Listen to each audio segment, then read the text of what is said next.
Microsoft Word is Office software, and it has many interface elements that you may be familiar with from other applications you've used.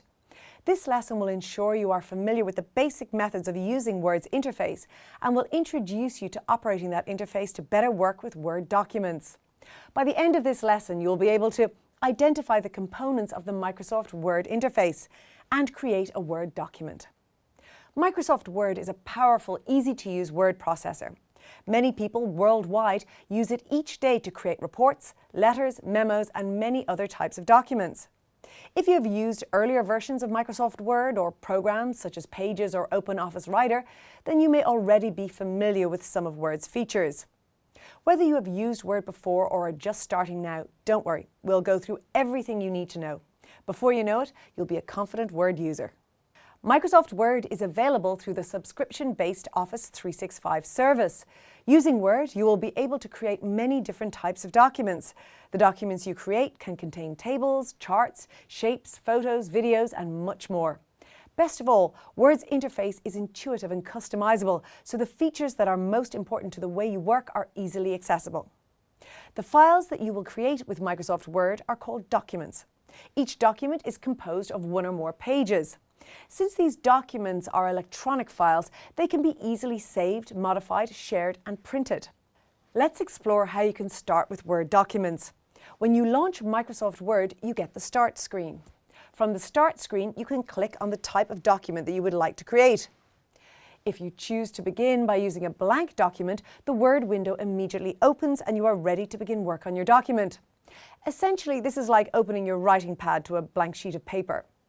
Starting blank is not for all of us. If you choose another type of document, it may come with more content. Some of these other document types may display a description or prompt you to type in setup data, such as dates or locations. When you click Create, the Word document window appears, displaying your chosen document type. Normally, the Word Start screen appears anytime you start Word. It can be turned on or off in the Options menu. If you want to access similar commands during a Word session, just select File menu and the Home area is displayed. Let's begin exploring what is on your screen when you use Microsoft Word. This will give you an overview of everything in the Word UI or user interface so that you can start to identify the main areas. It may also help to get you familiar with some of the common terminology that is used whenever Microsoft Word areas, features, and components are mentioned. There are several different details displayed on the title bar. The name of the opened file is shown. You may also see more information about the file, for example, if it is open in read-only mode or has been opened from the internet, the last time it was saved, and so forth. In the middle of the title bar is the search box, allowing you to locate files, data in your document, or even specific Word commands. To the right of the title bar, you will see the display name and profile picture or icon of the registered user of Microsoft Word. You can manage your Microsoft account from here. Using the set of icons in the top right-hand corner of the screen, you change how the ribbon is displayed, minimize the window, maximize or restore the window, or close the current document. As the name implies, the Quick Access toolbar gives you immediate, convenient access to frequently used commands. The toolbar holds only a few commands by default, but is completely customizable, allowing new buttons to be added and facilitating adjustment of the bar position. Groups of like commands are organized under tab names. You click a tab to view the command that it contains. Then you can choose a command from that tab, move to a different tab, or move to the Home tab to access the more common commands. The area that displays the tab names and their commands is known as the ribbon interface, or just the ribbon. I could really have started to show you this first, because this is the main place you go to begin using any Word feature you need. As we explore the ribbon, you may notice that some of the commands might be grayed out. This is because those commands are only usable in certain situations. The grayed out look indicates that right now the command is not available.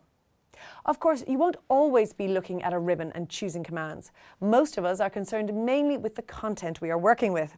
The area of the opened file that your content is in is known as the working area. If the Word document spans more than one screen, you can use a vertical scroll bar to move through its pages. With other views, you may also see a horizontal scroll bar. The status bar displays information about the document. The page and word count are on the left-hand side. You may also get spell checking, proofing and macro commands here, depending on your current task. On the right-hand side, there are commands to change views and zoom the document. Word 365 also has a different type of tab called a contextual tab. These are special tabs that only appear when you are working with a specific object or group of information. For instance, the Picture tab is a contextual tab. Selecting an image in your document causes the Picture tab to appear. You can collapse the ribbon using this icon or by using the Control function key 1 shortcut. You might do this to have more screen space to view your document content. While the ribbon is collapsed, clicking any tab name will temporarily expand it so that you can choose a command. You can permanently expand the ribbon again using the same icon or Control function key 1 shortcut. Change the ribbon display by clicking the arrow icon in the top right-hand corner of the Microsoft Word screen. Each option here has a description of how the ribbon will look. Just click your chosen option to display the ribbon in that view. If you change your mind, display the ribbon in one of the other views at any time by clicking the arrow icon again. Within a tab, some groups feature an option button beside the group name. Click this button to open a dialog box or task pane with more specific controls relating to this group and other commands in the tab. If the screen tip option is turned on, when you mouse over a command, you will see the command name in a screen tip pop-up. The screen tips include a short description and sometimes give a keyboard shortcut. The File tab operates a bit differently to the other tabs. When File is clicked, it opens a special screen called Backstage View. Here's a quick summary of all the Backstage items. New. You've seen this in a previous lesson. It creates a new document from a template. Use Open to open a document from your OneDrive account, your computer or any other location to which you have access. Info shows metadata about the document. The Save command will update the current file with any changes made since it was last saved. If the file has not been saved, the command will be the Save As command, so that you can give your document a save name and save. In Print, you can browse your document in Print Preview, as it would look if it were printed. Select which pages to print and change settings such as paper size, margins and more. Use Share to share this document to the cloud or send it to others by email. Export is used to save the document as a PDF or XPS file or a different file type. Close closes the current document. Account will let you modify your Microsoft account settings. Feedback opens the Windows Feedback tool and Options opens the Word Options dialog box. To close Backstage View without choosing any option, click the back arrow at the top of the menu. Some of Microsoft Word's commands are also displayed using task panes. For example, if you click the Option button in the Clipboard group on the Home tab, you will see the appropriate task pane. This task pane works much like a dialog box in that it contains additional commands for the option on which you clicked. You can also click and drag the task pane title bar to move it around the window. And this title bar has one more useful option. You can use the commands in the task pane's top right corner to modify its display, use the drop-down arrow, or close it entirely with the X button. One final item to check out is Galleries.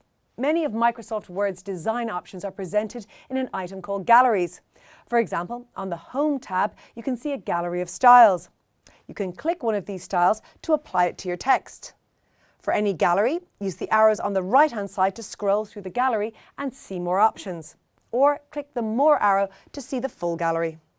That's your quick tour of the Word user interface. So now you know what each piece of the screen is called and what it is used for. Obviously, this was just a fast visit, and later you will get a chance to become more familiar with the key areas and main commands.